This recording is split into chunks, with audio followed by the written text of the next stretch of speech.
My name is Omer Kanat. I am the Executive Committee Chairman of the World Uyghur Congress and Director of the Uyghur Human Rights Project.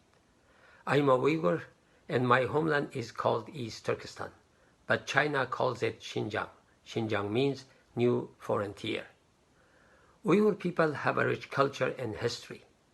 They have been living in East Turkestan for thousands of years. Communist China took over the control of East Turkestan in 1949. Since then, Uyghur people have been suffering discrimination, political and religious repression. These human rights abuses were occurring on a massive scale long before the current crisis, which many experts have already called as cultural genocide, ethnic cleansing, and crimes against humanity. But in 2017, Chinese government started a total war against Uyghur culture, Uyghur language, Uyghur tradition, and Uyghur way of life.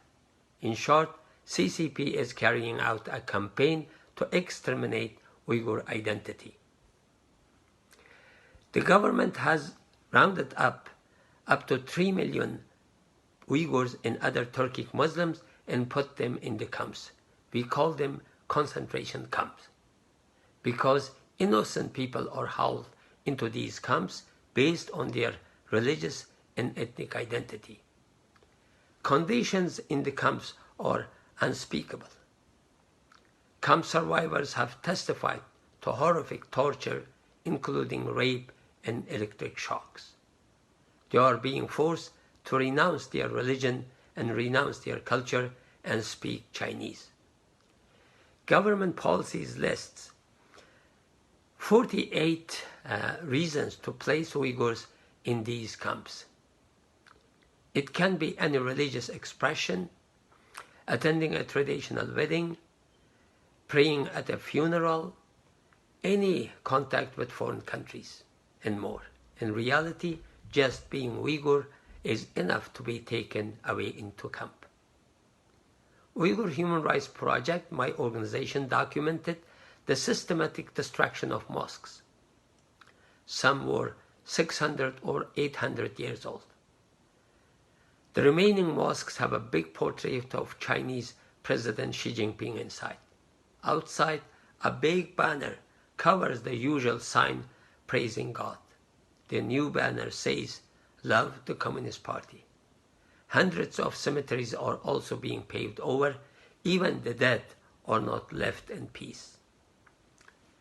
This is a step-by-step erasure of Uyghur sacred places and the physical symbols of Uyghur culture.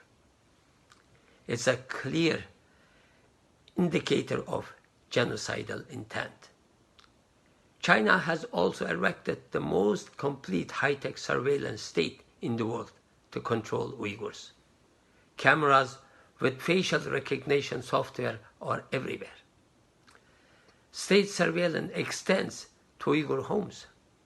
1 million Chinese officials regularly eat and sleep with Uyghur families in the so-called stay-home program to watch Uyghurs inside their homes.